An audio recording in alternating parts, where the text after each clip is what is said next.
el concepto de salvación, especialmente a nivel teológico. A nivel teológico, salvación significa plenitud de vida. Jesús lo dijo en otro momento, en otra oportunidad, Jesús mismo lo dijo: yo he venido para traer plenitud de vida. Vino a salvarnos, vino a darnos aquello que habíamos perdido por el pecado y que se continúa perdiendo por el pecado que continuamente comete todo ser humano. Plenitud de vida. Para eso crea Dios al ser humano, para que participe de la plenitud de vida en su reino. Ahora bien, ¿cuál es la manera por la cual el ser humano puede recuperar esa plenitud de vida que pierde por el pecado?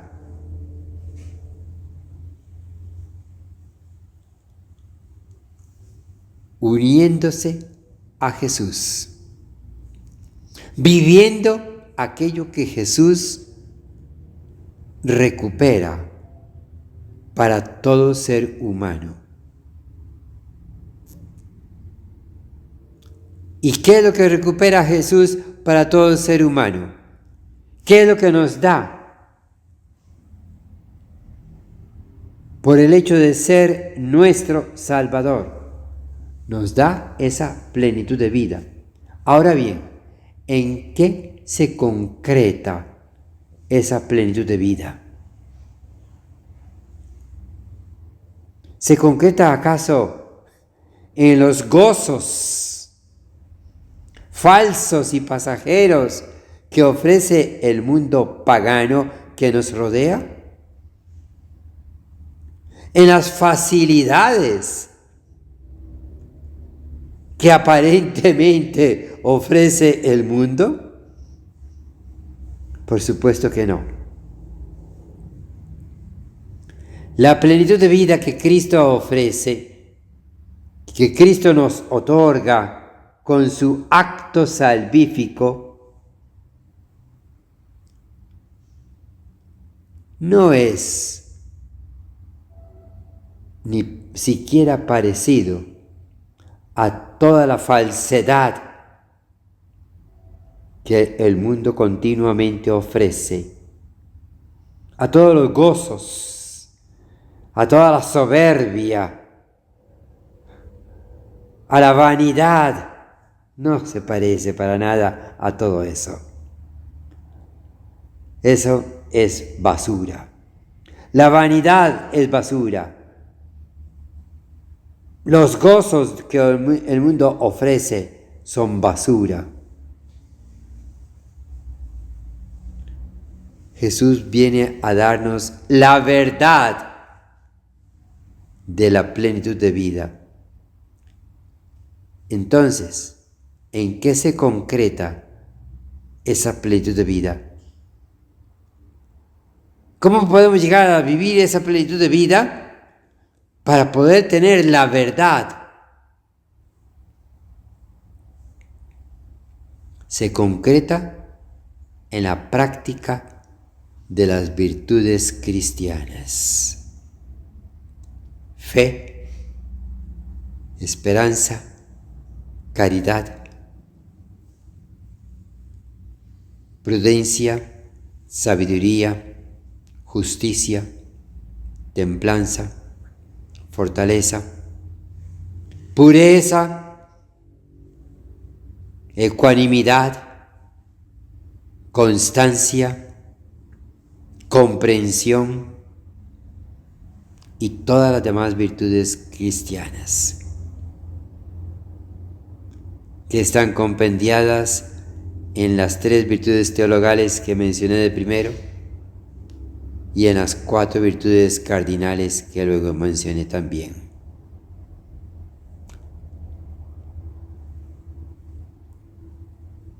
la práctica de las virtudes. Esa es la plenitud de vida que Jesús nos alcanza. Esa es la salvación. Ahora bien, aquí hay algo importantísimo que muy poco se atiende, que muy poco se tiene en cuenta y que sin embargo es capital. Si Jesús nos salva y es Él el único que nos puede dar todo eso, es Él el único que nos da la salvación, es Él el único Salvador y el único que por tanto nos da esa plenitud de vida, que nos da la capacidad de practicar esas virtudes cristianas. Jesús adquiere entonces un derecho sobre nosotros. Y esto es lo que no se tiene en cuenta. El derecho que Jesús tiene sobre todos los que Él salva. Y ese derecho lo expresamos con otra característica que tiene Jesús. Él es el Señor.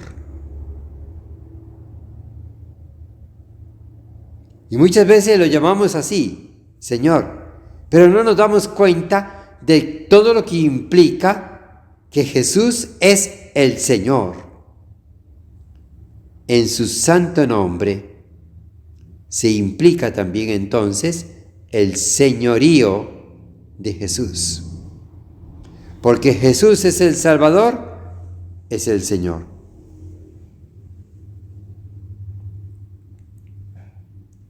Esto tiene un fruto importantísimo que muy poco se menciona y muy poco se vive.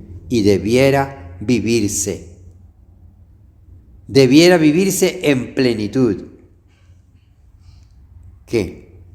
El centralismo que Jesús debe ocupar en la vida de todo verdadero católico.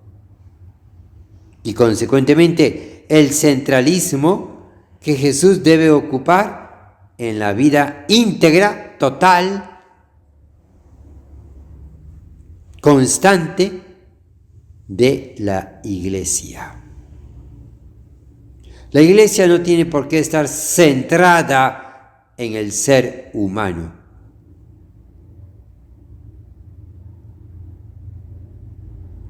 La Iglesia tiene que estar centrada en Jesús, porque solo Jesús es el Salvador y Señor.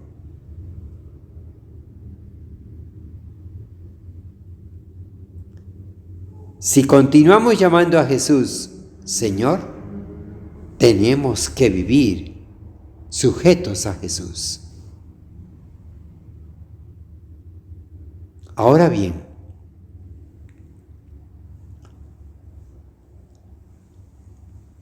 ¿tenemos que estar sujetos a Jesús por obligación? No.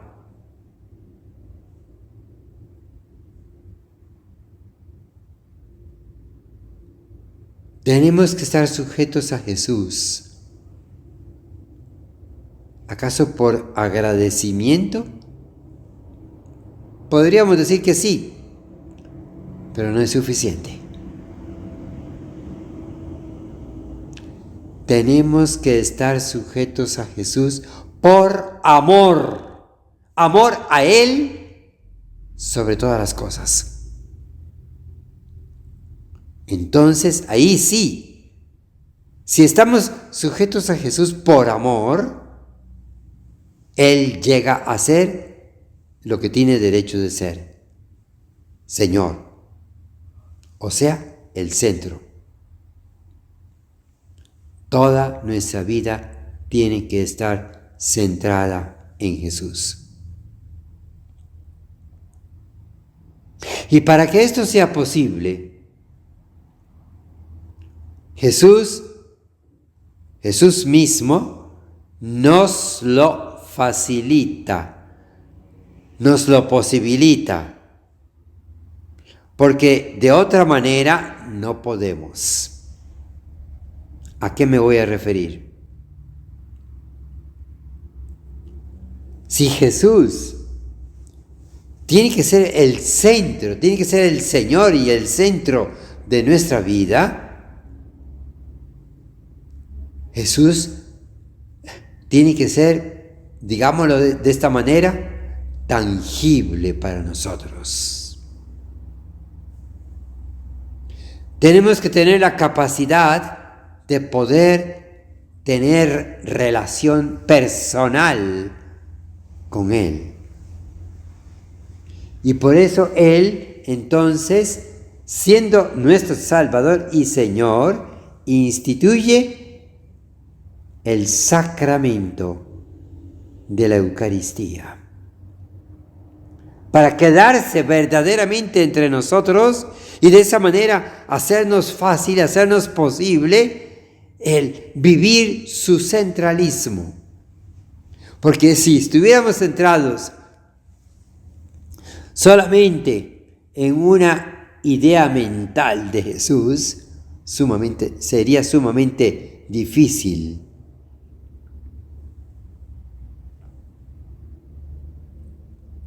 Si solamente tuviéramos una experiencia, llamémosla así, filosófica, o una experiencia espiritual,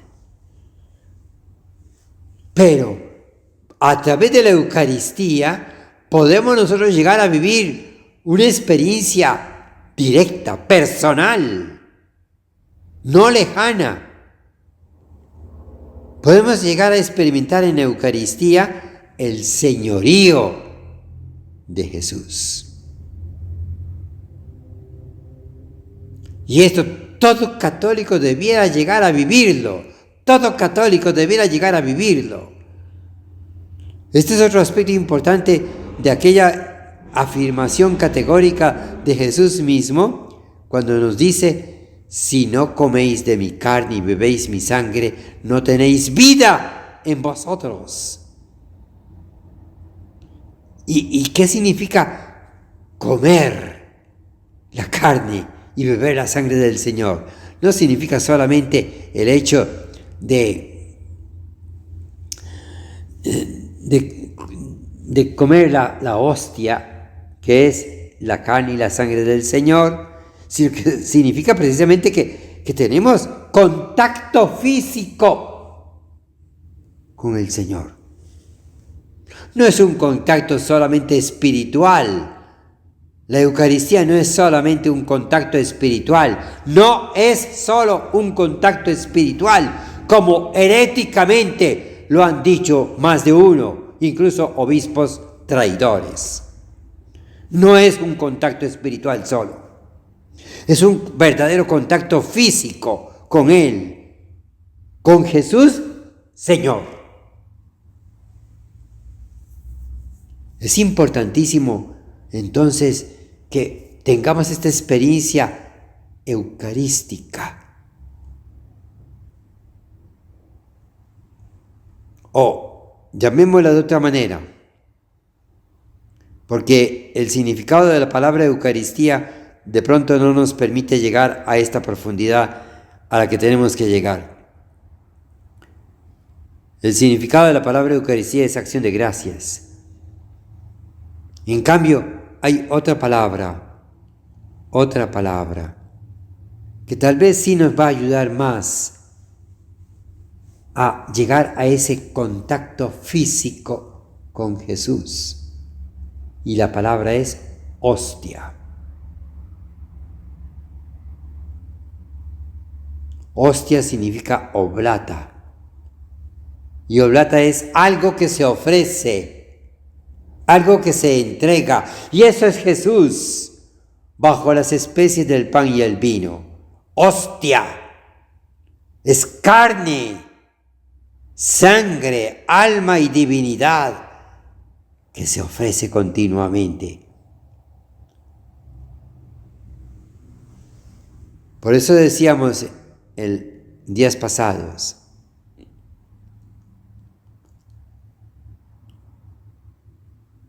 precisamente, que Jesús es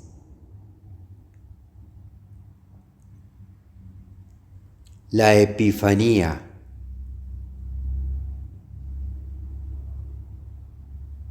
salvífica. Jesús salva y por tanto Jesús es el Señor. Jesús en Eucaristía salva. Jesús en Eucaristía da esa plenitud de vida. Jesús en Eucaristía da esas virtudes.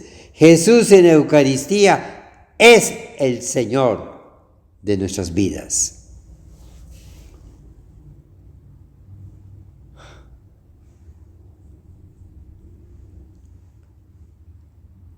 Hermanos,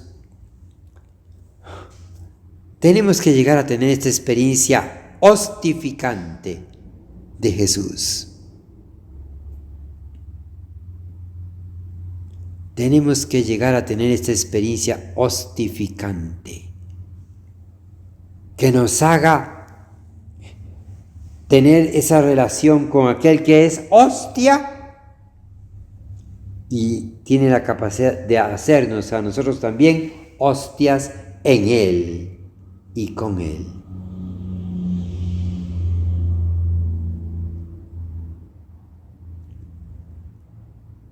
Y de aquí en adelante, entonces, todo lo que hagamos, todo lo que pensemos, todo lo que sintamos, todos nuestros afectos, todos nuestros sentimientos, todo lo que hablemos, todo lo que compartamos con los demás seres humanos, tiene que estar verdaderamente, plenamente, abiertamente, conscientemente centrado en Jesús. Jesús hostia. Jesús Salvador, Jesús Señor.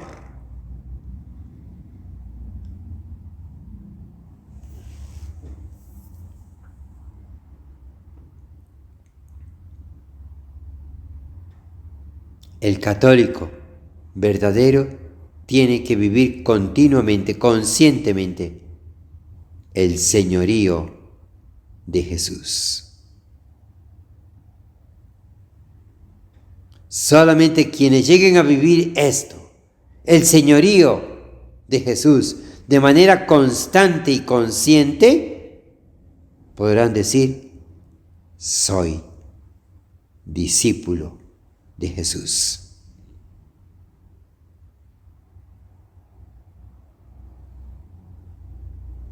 O sea, soy católico.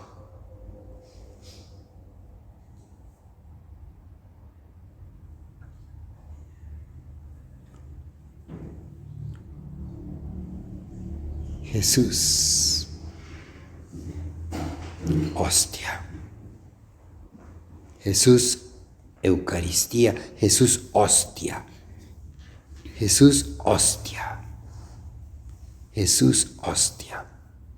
Y por tanto, Jesús, Señor. No solo Salvador. Jesús, Señor.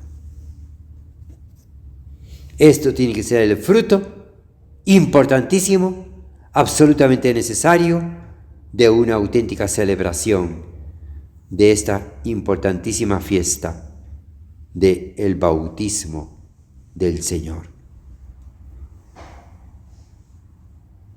Jesús es el Señor.